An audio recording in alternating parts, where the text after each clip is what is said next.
Okay. We'll call this meeting of the Development Committee to order.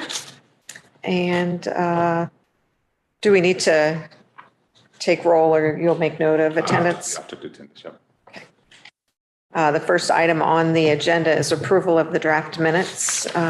These were distributed just now. We'll put that aside until we have a quorum and let people have a chance to review and see if we want to take action to approve. So the second item on the agenda is June changes in performance. Launch into What's the magic number 3 for a form? How many? 3. So we have our June 2024 updates and just performance tracking.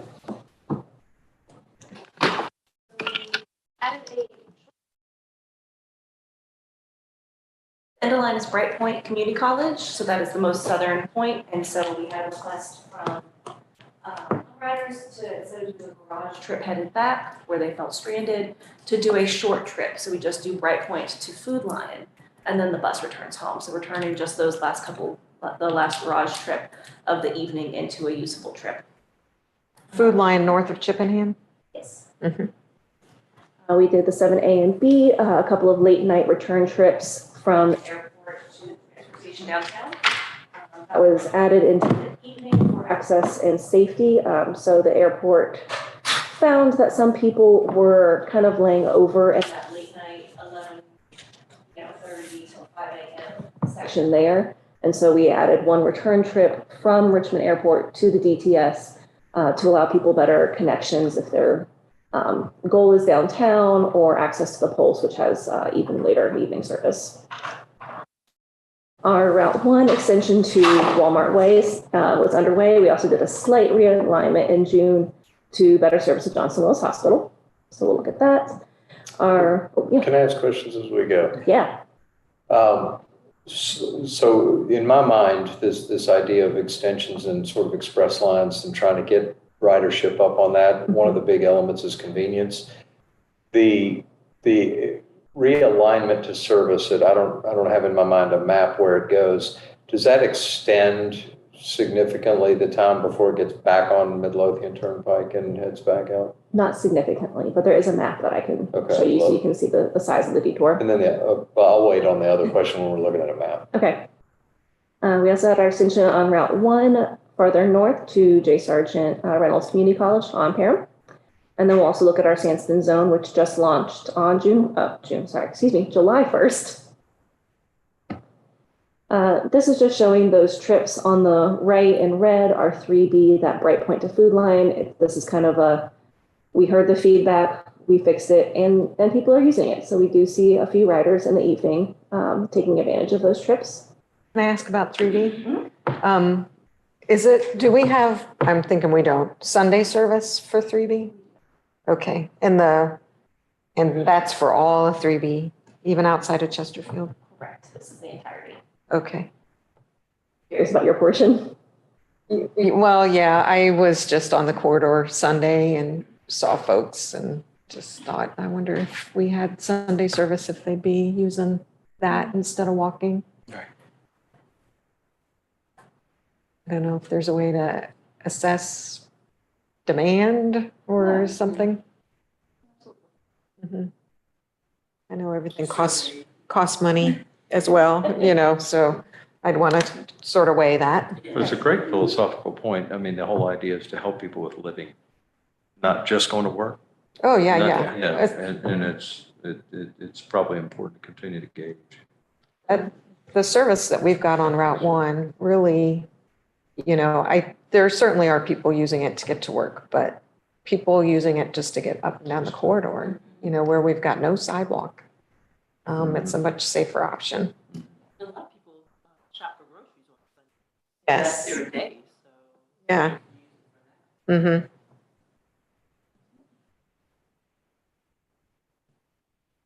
Next up is just the same kind of style, looking at the added trips on the 7A and 7B from the airport to downtown transfer station.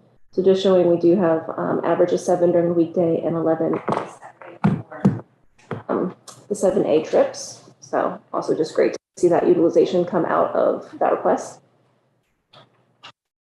And the 7B has a Sunday trip instead of a Saturday trip. Since they both leave the airport on the weekends, the thought is one would cover the Saturday trip and one would do the Sunday trip, and they both go downtown.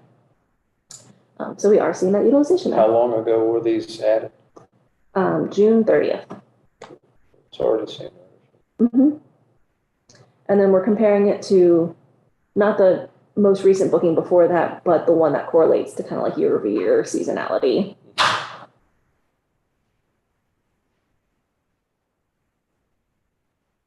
Our Route 1A, we have 27 stops. That includes this divot to Johnston Willis Hospital. So that is that section that we're seeing here. So there's 4 stops added for the hospital loop. So the sign went missing? Yes, it's been reinstalled. Okay. What was that? That sign on the right on that Johnston Willis loop went way missing. It wasn't hit. It was gone. Vanished without a trace. Everything? Yeah. So you guys have reinstalled it and we're keeping an eye on it. Somebody didn't want to stop. That's exactly what it is. Someone didn't want Somebody to. didn't want to stop. But So it's near the hotel. Like, I can't imagine who would have pulled So, that so it out. wasn't the one closest to, it wasn't right, it wasn't the immediate turn at the surgery center. No, it's It's the second one. like the hotel. Well, that one on the way back. oh, Oh, I'm sorry. It was what, this So one? that's one, that's between the hotel and the that one. hospital. Yeah. Yeah. Then Let me know if it disappears again and Right. maybe go So we're talk to gonna the take, hotel. We're gonna take that stopped ridership with a grain of salt for the first few weeks. So, on the surface, it makes 100% sense as to why you would go to drop off at a hospital. Was there any, was that the driver behind it saying, we're near a hotel, we need to get you to the door of a hotel, and not hotel, of the hospital? Was that the driver, or was there other feedback loops that caused us to make the diversion? Yes. Okay. So, yeah, there were complaints from the car dealership on the corner about the stop. Stops right there. And we also heard a report about someone in a wheelchair crossing 60 to get to that stop. So having this reroute, getting people closer to the hospital really is a benefit for folks trying to get to the hospital or the hotel or whatever. And takes care of the problem with the car dealership owner as well. So, and it doesn't add that much. They did, you guys, GRTC doesn't like that we had to drive past Johnston Willis, go down Coger, turn on Centerview, come back up Johnston Willis. So we're riding on that section of 60 twice. Well, it looks like outbound, am I reading this wrong? Outbound, it runs straight, back inbound, it makes the turn.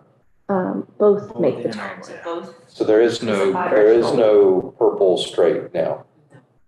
right, that is colored here because the route coming south passes it, turns in. West.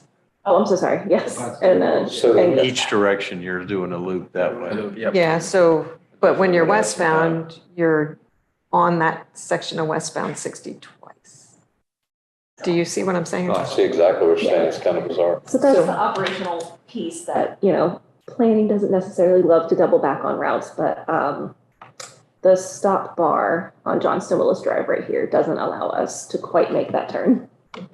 That's too tight, the radius on the curb. So we're getting traffic counts to see if we can take away a turn lane to give the bus more space to turn right there at Johnston Willis. But we have to see what the count. Otherwise, it's construction.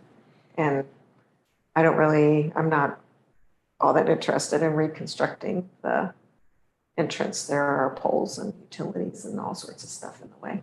Well, so forgive me, just thinking out loud, and this would be the time to do it, I guess, is if you're diverting like that, you're doing some things just to get back to where you were. So my first question is the service from that point to Walmart, or at least that point to Huguenot Road, the dots that are in there, the stops that are in there, are those better served by a continuation on Coger Center and then bringing back to Alverser, where you're closer to homes, you're closer to other businesses that people would likely walk to, and you still have full access to Chesterfield Town Center? You would, in doing that, you sacrifice access to Target and other businesses in that section on 60 between like Mall Drive or what am I looking at? Coger Center and Huguenot. Yeah, And those just- are pretty heavy. And that's what I don't know where, is this? We looked at that, Dave. Okay, that's fine. So Ms. Mason, if you look at the dots at like Research Road, some of the ones, how heavy they are, they're bigger. Those stops are utilized. Sure, okay. This route's ridership is up 39% year over year. That's also exciting to see from this time last year. It's awesome. Yeah, I'm going to be interested to see what it is the next. Yeah, see if we can keep this going. We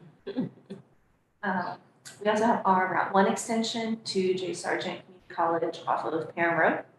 So this was 15 new stops added to this northern portion, serving the community college, St. Joseph's Villa, North Park Shopping Center, which is here, and then Brook Run. Shopping Center, which is down here just past the Azalea and Chamberlain, which is just a little bit farther south, which was our previous end of line. Is this the section that North-South BRT is being looked at for? This is Brook. Oh, yeah. See, I did. Yeah. Yeah. And I did want to highlight, because I know that our ridership looks April, May, June, like it is going down a little bit. We are down 5% month over month, but this is a very typical trend that we see in the summer months, the heat, but it's up 13% from last year. So still holding strong. So year over year's up. Yep, 13%. And then the Route 1, which is why it is considered for the North-South BRT, is because it's our top performing route outside of the Pulse. So we have Pulse, Route 1, Route 5. 5, 1A, and then the 19.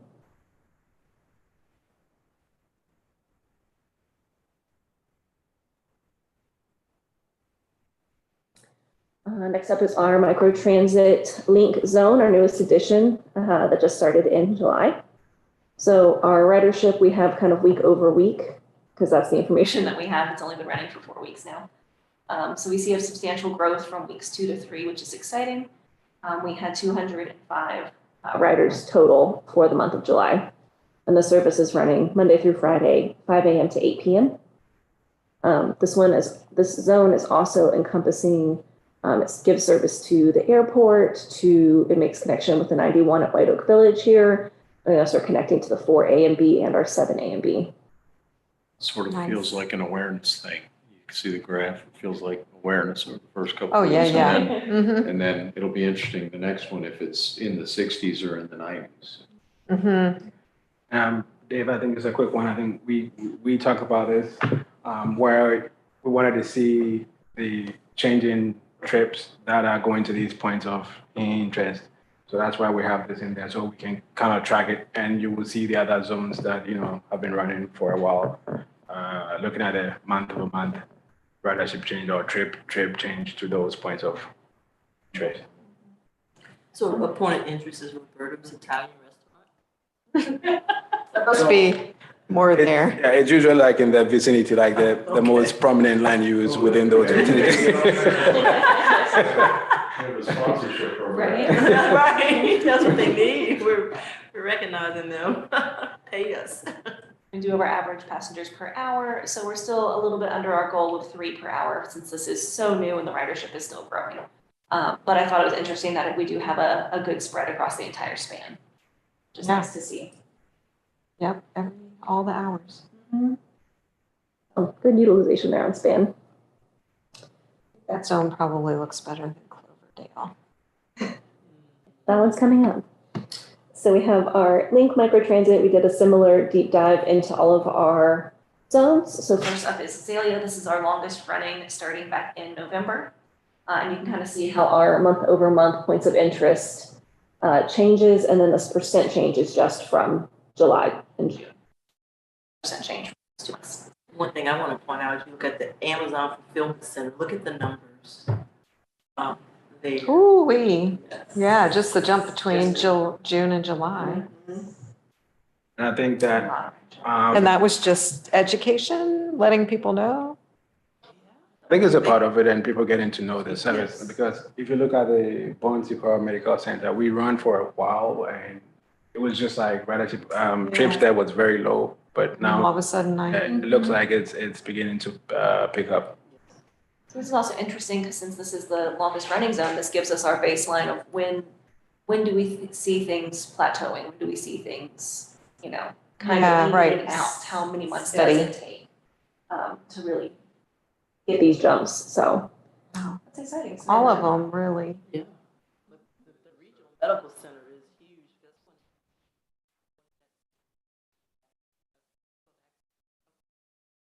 That's Is the wait time jump, is that attributable to anything? It looks like there's. Busyness, right? The more people are picking up, the more it takes to load it off. Yeah, If it gets bad, then maybe adding another vehicle. another vehicle out there, yeah. So Dave, yeah, that is pretty much your point. The more, Get to a point where it just is too cumbersome, add a vehicle, trucks back. yeah, because outside of a certain threshold, it really doesn't make sense anymore. It's actually a sign of success. Mhm. Right. yeah, and we do want to be close to our goal for that. Underutilizing is less wait time, but that kind of means that we're overstaffing that area. So our goal is 80% of trips are 20 minutes or less, and so we're still a few minutes under that.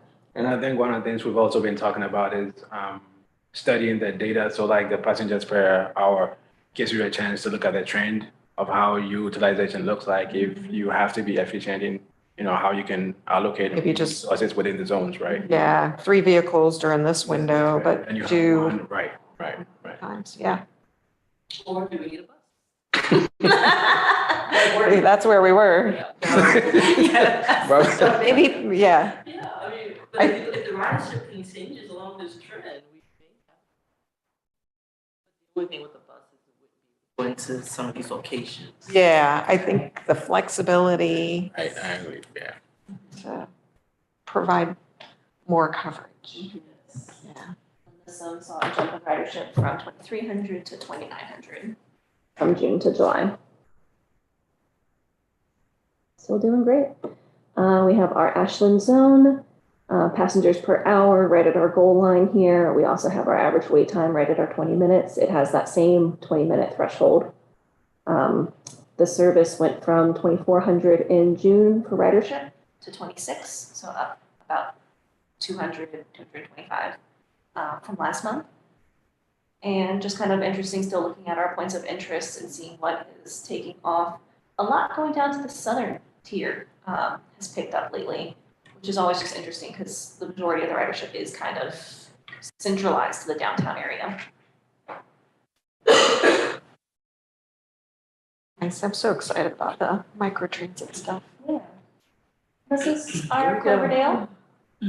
So we are up, we did 335 riders in June, 523 in July. So we're still growing. So it is still under that passenger per hour goal right now, and the wait time is 12 minutes instead of, where we'd like it to be around 20 for a little bit higher utilization. But we are seeing a little shift in change in points of interest as well. Chippenham Mall, always a favorite. Kroger. We do have a couple of pocketed clusters, so those are just single-family homes. Neighbors telling neighbors and riding the service. You can see them kind of clustered together. Yeah, that's great. And the Chippenham Mall is an indicator, right, that they're connected to the system. Yes, yeah. And then even down on the south side to the Commonwealth Center as well, you still have some activity out there with the local, Mhm. That's a connector to the bigger system, but at the same time, the Commuter necessity of the drivership is much greater percentage out there. Yeah, and this one's interesting because it connects to the express route down here and then our local service. Is there a way to know how many of those riders are using it to get to the 82X or versus I just got to go to Target? Yeah, I think it's something we might have to look into, like riders that use the system to connect to their local routes. Yeah, I think it's something that we can look into. Yeah, local and express. Express route, yeah, I'm more curious about the fixed route. to me, Chippenham Mall Shopping Center, we're pretty confident that's connecting into the system, but I'm curious about the Commonwealth Center people.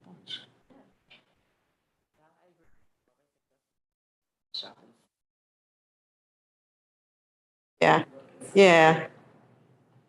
There's a few typos on this if you're going to show it to the full board. Shopping Center and Commonwealth are, I'm so sorry, I didn't catch that. Yeah, thank you. Good. good drag around. Yeah. And we also have our Peloton link zone. This is the lower ridership end. So we went from, but we are still growing. So we went from 74 riders in June to 139 in July. So we are Double. Yeah. That's very. So we're still seeing a jump. We're under the target for the wait time, of course, and our passengers per hour is a little bit lower than what our goal is, but we're still growing and we're really seeing people use it on this section over here. There's a middle school and a church location that seem to be very popular. So it's almost like we have two, the farthest ends possible are the two that are the points of interest that see the most ridership. Interesting, yeah. I would have thought Westchester Commons would have been high. Yeah, Yeah. but that's kind of good, right? Having residents using their local stuff, generating more tax base for the local. Cool. And then sort of our next steps for microtransit is that question that kind of came up during the last board meeting is who's even riding? So now that we have some of zones like Acadia that are a little bit more mature And we can absolutely start asking questions. So we're going to do a survey to all of them, and it's going to be demographic information, utilization and trip purpose. Are you connecting to fixed route? what's your satisfaction with the service, and getting a ranking for priorities just so we can make sure we're allocating resources appropriately based on the needs of the riders. So this is Foursquare who is working on this survey for us. Yeah, well, one of the questions I'm sure it will, is there somewhere you want to go that's outside the zone? Yeah, I think that's one of the first things that we kind of talked about. Yeah, or Yeah. have you heard from other people that, it would be nice if Foursquare could, this is probably outside of the scope, but survey people near the zone that want to go somewhere that can't take the ride because they're not in the zones to see where we can stretch it. So this might be two separate surveys, like existing versus interested parties. Yeah, we were gonna do a mailer, as you know, for Cloverdale. Okay. And had drafted up a survey because we're gonna extend our boundary of the mailing about half a mile bigger than the zone to capture some people that are on the fringe and see if there's interest in those, anyone outside. We're still gonna do it. So we can do that. Yeah, we can do that, but I might get rid of some of the stuff that you're getting through this survey. Yeah, right. That And way just it's try not to duplicative. focus the effort on. Even, for those that ride, we also want to kind of figure out, are there locations outside of the zone that they would like to visit? So that's something that it's a question that's definitely going to be on there. And then we also are evaluating our current zones, and part of that for our, skipping ahead to the reviewing the boundaries, there is something that pops up when a seat is unavailable because they're outside of the threshold. So that's always kind of something for us to watch, is where outside are they trying to get the ride to, that it's not letting them accept the trip. so we can see. the You get that exact- data from transit? No, from your GRTC on the go? From via. Yeah. Yeah, so when you go to book, if you put in where you are and where you're going, and it says, Sorry. sorry. Oh, good. So we have some of, so we can, if they've tried, we have that data. If they haven't tried, we would still like their feedback, and that's where that other survey kind of comes in. Okay. So once you get this survey done, along with maybe compiling the VIA data, will you sit down with localities and kind of review it and make some decisions about adjustments? I think that is the main purpose of that, allowing us to see what is going on and then being able to, communicate with you all, see what needs to be done. Nice. Great. Part of our tracking. The I don't even need to do a survey. I need to do it, sir. It will help. Better, but Yeah, so we're just starting to get to a good place where we can do those trend analysis, make sure we're using the entire span and see what our resource needs are, and recommend zones for additional services, revise the current zones as far as pilots, if they need refinements, this will give us a better indicator too moving forward when we design new zones of where the hotspots are, where people really are are. excited to see service. And then speaking of future zones, we are working to identify and prioritize with jurisdictions our future zones. We also have a public transportation working group coming up this fall. That'll be a good jumping off point as well. And we're ready. Yeah. This slide's just a quick look at 3 of our KPIs for paratransit. This is a 3-month look back, April, May, and June. Looking And at our FY24, when I said real quick, I guess I meant it. Let's fix that. So this is our average ridership. for 24 and seeing that our last 3 months are a little above that Average level, which is great. We have seen a drop in complaints. over from May to June, which is always a good thing as well. And then just looking at our on-time performance, where our goal is 92%, we're kind of at or almost at that line each time. Paratransit, so that's CARES and Care on Demand, Yeah, Care Plus. Care Plus. Care Plus, which is the Henrico expanded coverage. Right, like, yeah, CARE is just the ADA mandate. 3/4 mile both ways. Plus is the expanded. Go, and then on-demand is the on-demand service that you can book the same day. Right, which is more cost efficient for you all, right? Yes, yes, because the customer pays $6.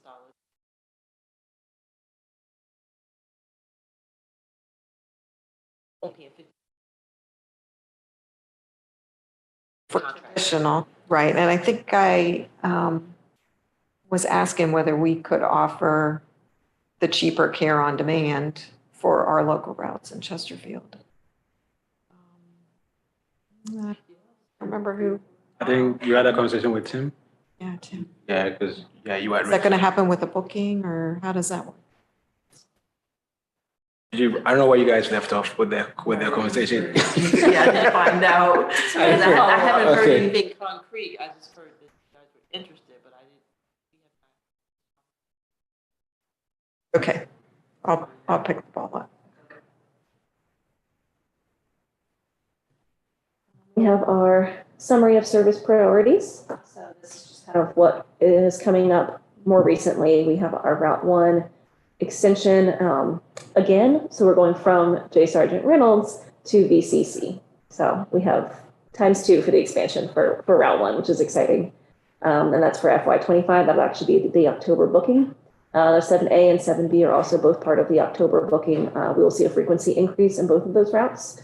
So they'll go from a 30-minute trunk service and 60-minute on each leg to doubling that. So it's going to be a 15-minute trunk and 30 on each leg. So that's very exciting. We also have our Sandston Microtransit, which we just recently launched for FY25, the very first day of FY25. So we're starting strong. And then for FY26, we have our Broad Rock Cherry Gardens Microtransit Zone and our Montrose White Oak Village Microtransit Zone, both identified for that fiscal year.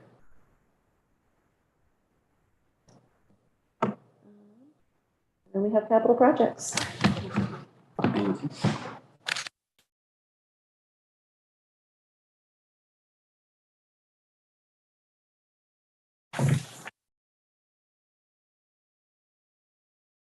So just be sharing with you some updates on the capital project, things we've been working on so far, just a high level stuff.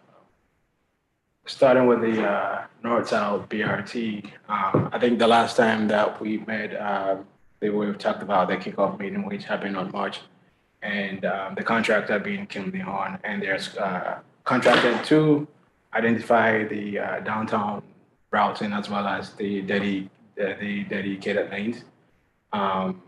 Also, a part of it is identification of the station locations on the BRT system and the NEPA analysis as well as public engagement. But for the North-South, I mean, Barb, I think you've been on some of these calls. It's been phased. It's been, put into two different phases. The first phase being from the Chamberlain and Walmart section all the way down through downtown, across the James River down to the Stone Bridge area on the Chippenham Highway. So that is going to be the first phase, and that is where all these efforts have been going to be. That is where the work will be done, and we are looking at an estimated project completion period of February 26th. In terms of the status of some of these things, for the downtown routing and dedicated lanes, consultant has completed the traffic operations and analysis. They've also done the parking inventory as well as the impact. They shared that with us actually a few hours ago. We had a meeting with them. And then they've also done the right-of-way infrastructure and analysis. For the NEPA, I met with the consultant as well as the FTA. They had a couple of questions regarding requirements. So we have talked to the FTA, and now Kimberly Hunt is in a good place. They know what they'll be doing together with the FTA, and I think they've been on the field to also collect some historic data. So that is where we are with the NEPA analysis. I think for the station locations, they have identified, or they are still in the process of working on that. They have shared some of their preliminary station locations with us. We have gone through it. They are trying to look at some possible curb running as well as median running systems. Now this everything is just preliminary, so we will have the chance to kind of look at it, review it, and then provide comments back to them. They're looking at having their first public participation and engagement. I think it's going to be an open house on September 23rd. So we are getting ready for that. The nearest thing that I can think of is the technical advisory committee that meets next week for them to review all the station locations issues, all the issues that the work they have done. They are going to place that in front of the TAC and see what comments they get back before we go out to the public on September 23rd.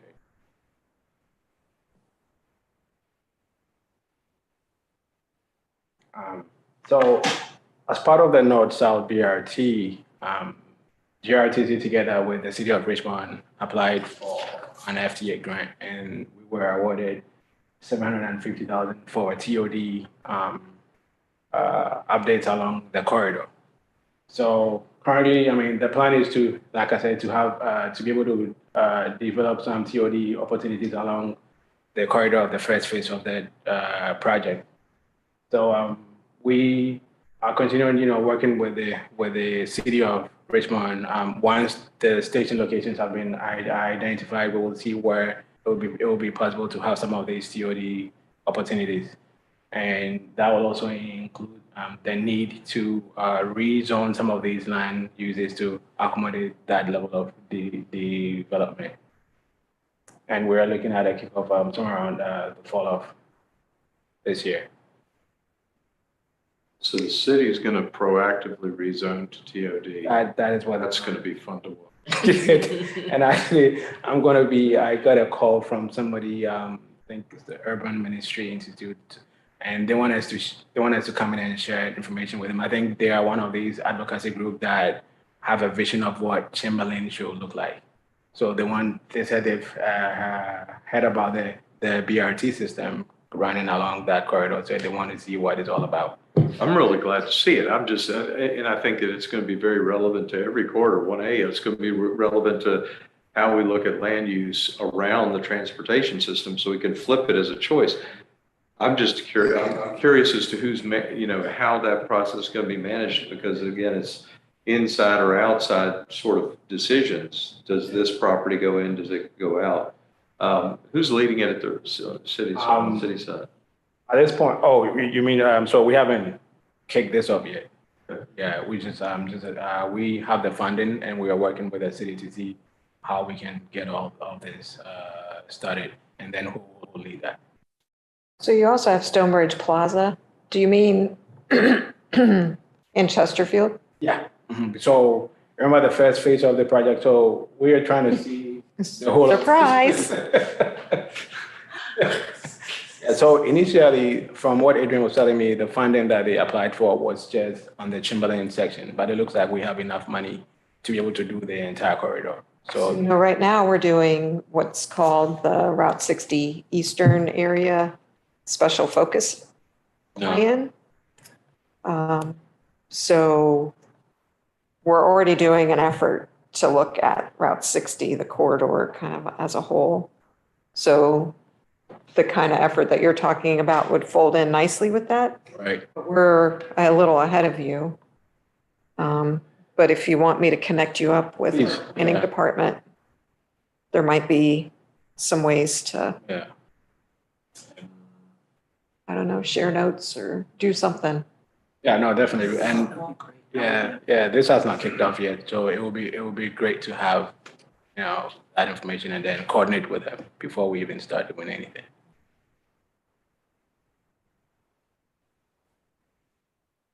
That has some significant implications within, in Chesterfield about things like comp plan, ZMOD, all those things. They're looking to achieve. It seems here that you're saying essentially the funding would stop basically at Stonebridge and it wouldn't continue down. Yeah. It's just the first phase of the BRT line. I think that's I think it's just like a TOD at Chamberlain or TOD Stonebridge. yeah. And I think it's, TODs around where the station locations are going to be identified, because, there will be station locations identified along the first phase of the corridor. So any TOD opportunity along these potential station locations, I think that's what the idea is. Should set up around Yeah, I don't know. TODs around 10 minutes. So there's a lot of space that could be influenced by that. It's very, very good to have. It's just, there's a process there that definitely the planning staff should run. The western extension. So this is just a extension of our existing poles westward. So the line right here is just the existing system, and then this is what we're looking at extending it to. Kickoff was somewhere in April for this project, and STV is the one working on it, and they've been tasked to conduct to develop conceptual design, some PE works, and developing transportation safety and security document, conduct NEPA analysis as well as public engagement. Both consultants on these two different projects, that's the North-South and the Western Extension, they've been coordinating in terms of developing materials for the public that, we have a consistent way of communicating to the public, and then the message not being different from each other. They are looking at, STV is looking at having their first public open house. That's going to be September 23rd. Just like North-South BRT? They'll be doing this September 16th. That is the proposed date so far for the North-South BRT. Oh, September 16th. 16th, correct, yeah. Okay, I had written. Like a week apart, yeah. So In terms of public engagement, they have developed certain educational materials that we have gone through review with, giving them comment. So they are going to fix that, and they will send out postcards to advertise the event before it happens. So that is where we are with the Western Extension. The idea on this is, I'm assuming, at least the same service on the existing lines, it's just a longer extension. So you're not going to feel any difference in timing and Right. so it's still going to be as express. It's just you got more westerly extension. Right, yeah. I go backwards real quick. North-South BRT TOD study. How long is that going to go? Is it a year-long thing or? To be honest with you, I don't know the timeline on that. Maybe Adrian can provide more information on that for me. Yeah, I don't know what the timeline on that is.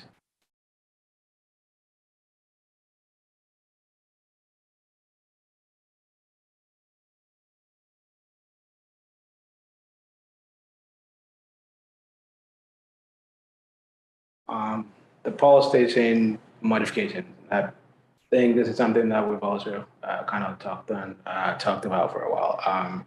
This is pretty much modifying the existing power station to be able to accommodate 60-foot articulated buses. And currently we have WICO as the contractor on that. We did a pre-construction meeting here on June 17th. And RK&K will be providing construction engineering and inspection on that project. The scope of services for this work is demolition of the station platform knee walls and then reconfiguring those platform details and extending the station rack rails. And there will be also restoring the station platform surfaces, replacing of the tactile warning strips, and then in all of this, that they will be impacting traffic, so they will be responsible for managing traffic whilst this process is going on. They requested for ridership information along these pulse stations to see which ones are less utilized, so they can start from there. So we have provided that up to them. So that's where we are currently with this project. Remind me, the knee walls were originally a safety element, but they're getting in the way of access to the longer articulated vehicles. Correct. Yeah. So is the idea that it'll look more like what you would see on a train or subway platform? Yeah, a longer one. Yeah. And in terms of the work, the contractor currently has submitted what do they call it? Working street permit to both the city of Richmond as well as VDOT, because from where I understand, the Willow Lawn one falls within VDOT's jurisdiction. So they are waiting on. What was the conversation about removing all those with respect to risk management into, you know what I mean? Yes, yeah. What was there? I don't know. Comes to mind. Or is it just pushing the ramp? Well, like I said, we had to have it extended in order to get that third door. So I don't know that Tony's been engaged in that. I mean, I would get if it was reconfigured knee walls, but taking them away is a different dynamic. And I just wasn't sure if that was part of the conversation.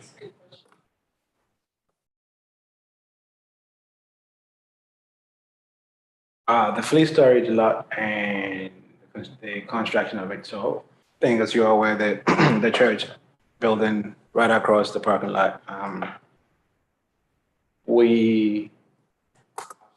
think the last time that we met here, the NEPA process had not been completed. Now that is all complete now. We also have 100% construction plans to start. So the next steps, we are currently packaging the bait for it to go on the street, and we are looking at August 16th for that. And then after that, we will have a pre-bid conference August 29th, and the due date for the bids is September 30th, and then we will take some time to review that and make a selection and present that to the board for approval. And we're looking at going to the October board, looking at notice to proceed somewhere around the first week of November. The selected contractor will be taxed to conduct hazardous material abatement, demolition of the building and the site, and then they'll provide some site improvements to that. There are two allow us park buses out there and also provide some level of parking for GRTC staff around this section. Buses will be able to go into this event, yeah.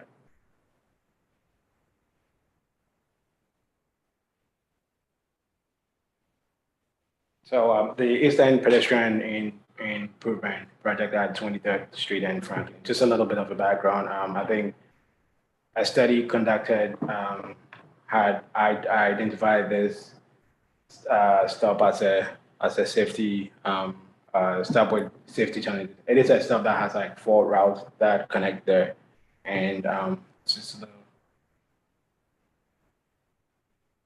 So that is the stop right here.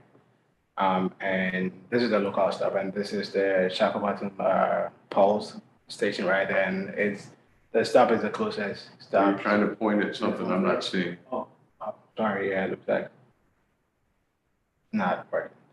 The little bus is the Yeah. station. Yeah, the little bus is the Pulse station, and then the yellow one is the 23rd and Franklin stop. So, like I said, this is a stop that has 4 routes, make connections there. And the study identified the stop as unsafe with some pedestrian challenges. And it also has inadequate capacity to accommodate layover needs. So what we're trying to do is to commence a study that will identify pedestrian improvements to make sure that people can kind of pedestrians can kind of walk to these stops safely. Yeah, and we currently have somebody working on the scope to get it out to the street. Basically an unsignalized crosswalk that people are walking, but people on Main Street do not stop. So no RRFB, no flashing It lights, is just, literally just paint on the ground okay. at the pulse station. Because this study started as trying to identify a new site to replace 23rd and Franklin, but Right. what you're now figuring out is if we could just make pedestrian access better. Yeah, so we're just gonna connect the routes instead of them requiring them to get off the bus. And then for those who do get off, that they could just transfer to the other side of Main Street, but we want them to be safely crossing. And when do you think that'll be complete? I think for the scope, we are giving ourselves about 2 weeks from now to get it. Or you mean the project itself? Yeah, this next pedestrian improvement. Yeah, I think we'll have to get through the scope phase and then just to see what the timeline looks like.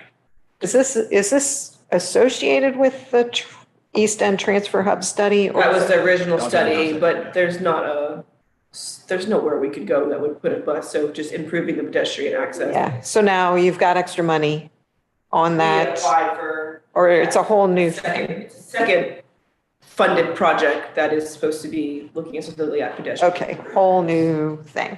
Right. This East End Basically, Hub it's done. not gonna work. We decided we'll just connect routes, and now we're just gonna approve the crosswalk. Yeah, It's not hitting the numbers that the city needs to put like a hawk or whatever, but if we can figure out what that would be and pay for it ourselves through funding, we will go down that path. and you're just getting scope and fee from people. The permanent downtown transfer station, we know that for a while, GRTC have been looking for a permanent downtown station location, and they've worked with the city of Richmond to identify locations. There was a study that was completed this May that ended up with 2 sites on the site here, site 8 and 9. That's what the study has narrowed down to currently. We operate out of site 8. Now, that is where the downtown transfer station is. So there are some benefits to, pros and cons to whichever site that you pick, right? We currently like I said, work out of site 8. So if we decide to go with the development on site 8, it means we will have to relocate service. Temporary. Yeah. Another temporary, a temporary. And then come back to it. So the plus size is we're familiar. So the massing assessment is all on 9. That example is, the same sort of footprint can go in 8, just less retail on the ground floor. Yeah, and then site We're 9. having a retail component, I mean, It could happen. residential component. Residential, yeah, that's the idea, or it could have, but they both could have 2 towers. Yeah, and site 9 is just right next to it. And so, we can have operations go on and then go on with the construction without impacting the service in any way. The next steps to that is to determine which site we're going to go with. And then also coordinate with the FTA to conduct NEPA review as well as, documenting the environmental impact on that. On just one. Sorry, yeah, right, on just the one that we will select, right. And then also looking at identifying state and federal funding of alternatives to support the transit infrastructure component. Find the money. That's easy. I like how you wrote that. Yeah. Yeah, moving on, follow FDA requirements. Once a decision is made, we just follow the. That easy, Yeah, yeah. No problem. Good job. And just a quick update on our essential transit infrastructure. We're currently working with Kimley Horn, which is a SAP to Wendell, who is one of our on-call engineering consultants, to help us develop a 1 to 3 year implementation plan, implementation and maintenance plan for our bus stop amenities. See how we can push bus stops and shelters out there. So we are currently working on developing a scope for that, and we expect to provide notice to proceed somewhere before the close of this month.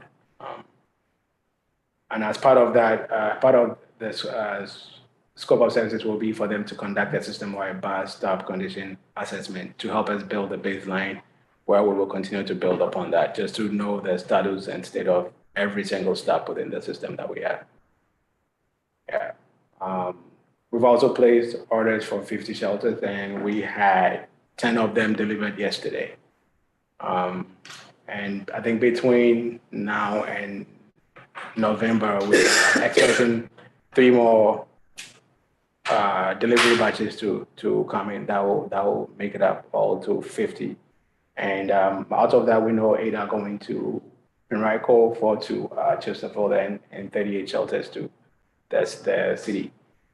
We have a bit of money sitting for this project, so that's why we're kind of putting together an implementation plan to find ways of spending that money and, providing amenities for our riders, making sure they're all safe.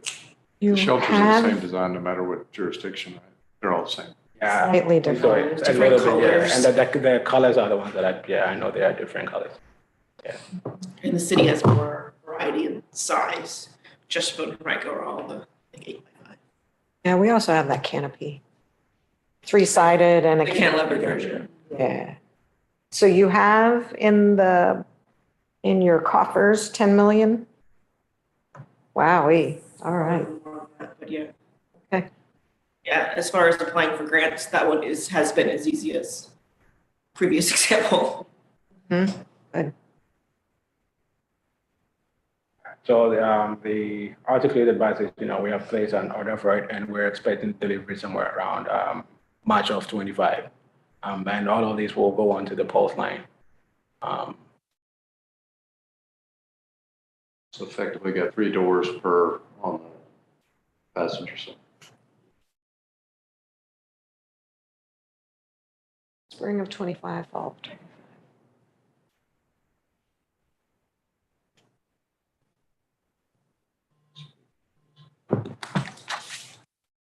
We also received some new total of 19 buses, 14 of them were 40-feet buses, and 35 of them, 5 of them were 35-feet buses. Microtransit, we have received 17 vehicles, 5 of them being minivans, and then 12 of them being electric vans. A hybrid, all electric. I think it's all electric. The The vans, the opposite, sorry. Sorry. It's 12 minivans and 5 electric vans. it's 12 minivans and 5 electric. Okay. Sorry about that. But yeah, they're all electric.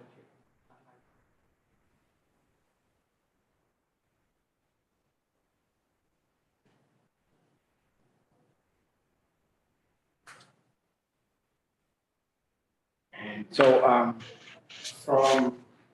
to launch the Link Microtransit, we had to borrow 13 from the paratransit division to be able to kick that off. So we have now received 13 vehicles that are going to go back to the paratransit division.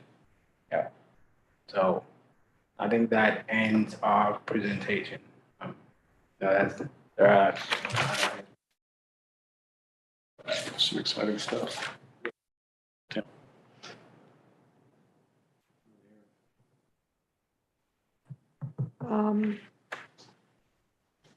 Microtransit Phase 2, we kind of touched on that a little bit, like you talked about Jerry, Broad Rock, oh yeah, the mantras. Yeah. or is that kind of considered Phase 2? Yeah. And we did say that you're going to sit down with localities for people to say, don't forget me. Yeah. Yeah, this fall we will Public- rise the original microtransit plan with the public transportation working group. So we can not look at all 30, but maybe the prioritized 10 that were kind of put on hold. So we got the 5 going. Did that with everybody. Okay. And applied for some more money. Dedicated lane study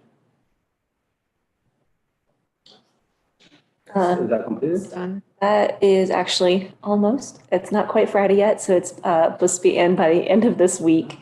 And then we're taking it till the end of this month to review it internally before finalizing. So So complete in September. just putting the bow on it, yes.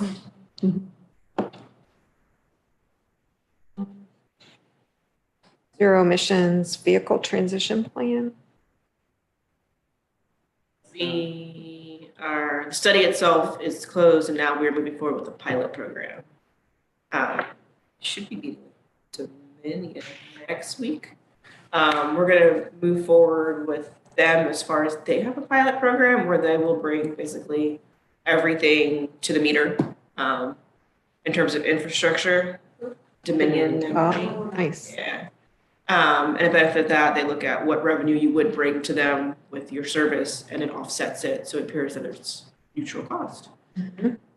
So we're moving forward with that program with them. I think the contract is with legal still being reviewed, but the pilot itself will have the vans that you saw there. So those 5 electric vans are not here yet, hopefully soon.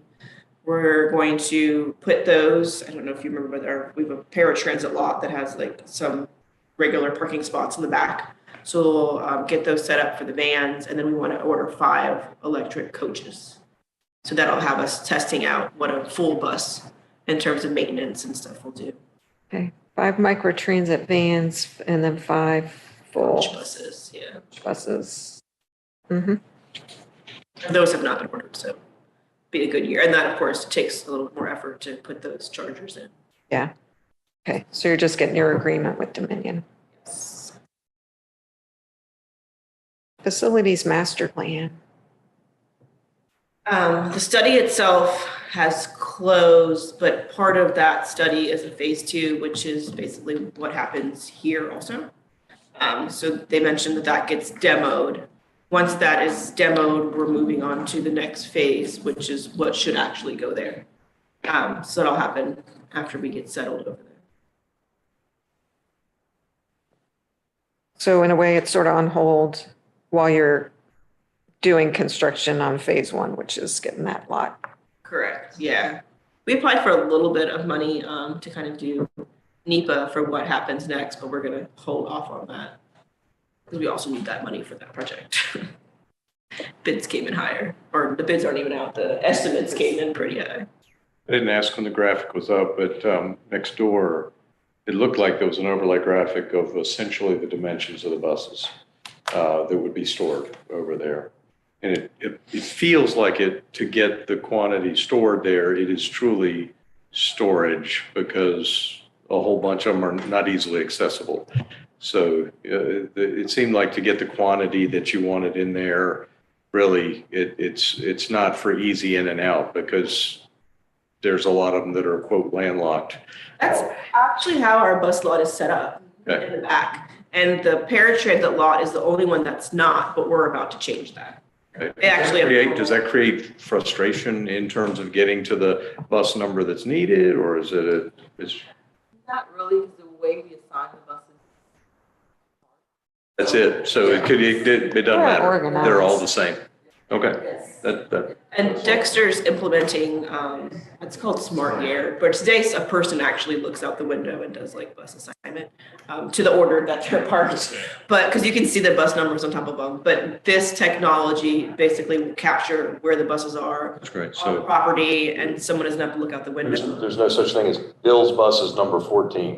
yeah. They'll Probably try. But, you know, Okay. they get a different bus every day. Okay. Or if they have a swing run, whatever bus they drove that morning.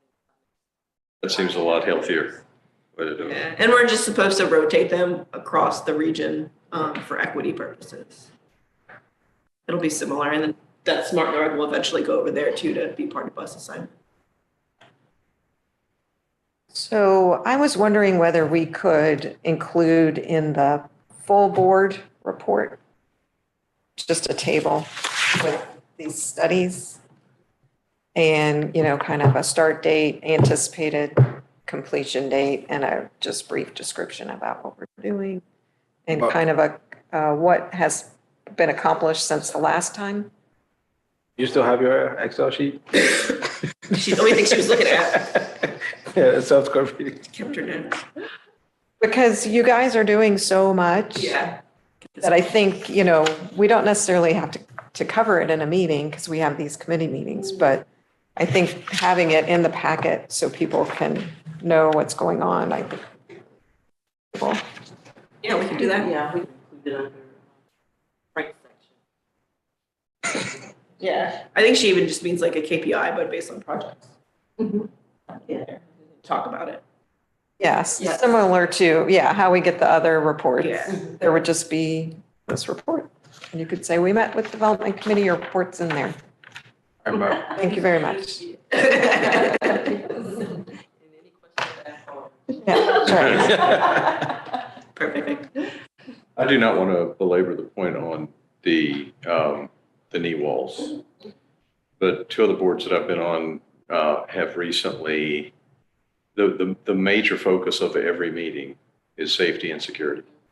And so it makes sense, I think, that whenever we're making substantive performance, I mean, not just performance to give access to the, but changing the dynamic that was there in the first place for purposes of safety, that we have an answer or that we've thought through. Maybe we have, I'm not looking at the details, whether there's yellow lines that say stay back, whether there's roped off areas that say this is the funnel to the doors, any of those things.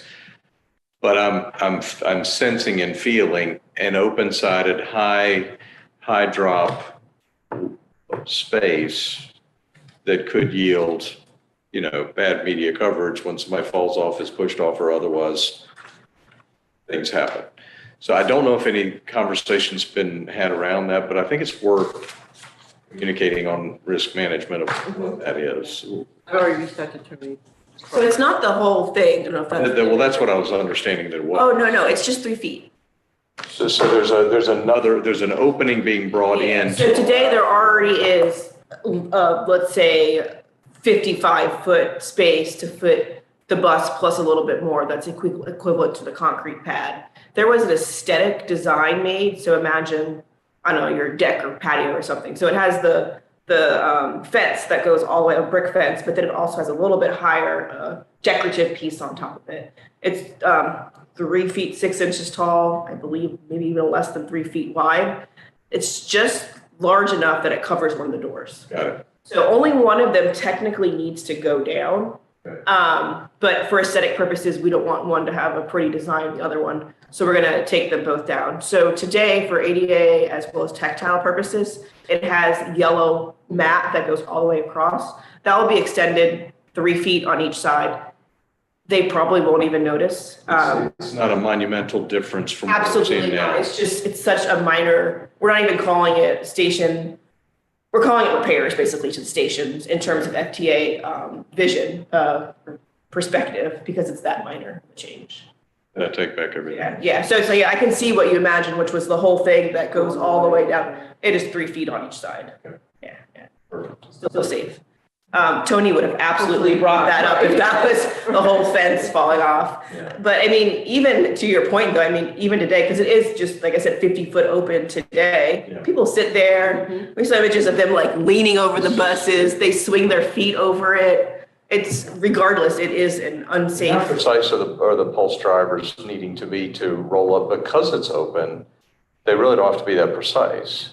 Does that make sense? Like, for instance, when a subway or transit system that has or an airport system transit, Yeah. You're lining up door with another door, and they both have to line up precisely. Now, most of the time it's computerized, but in this case, they have leeway, right? They definitely do today because it has the 2 doors.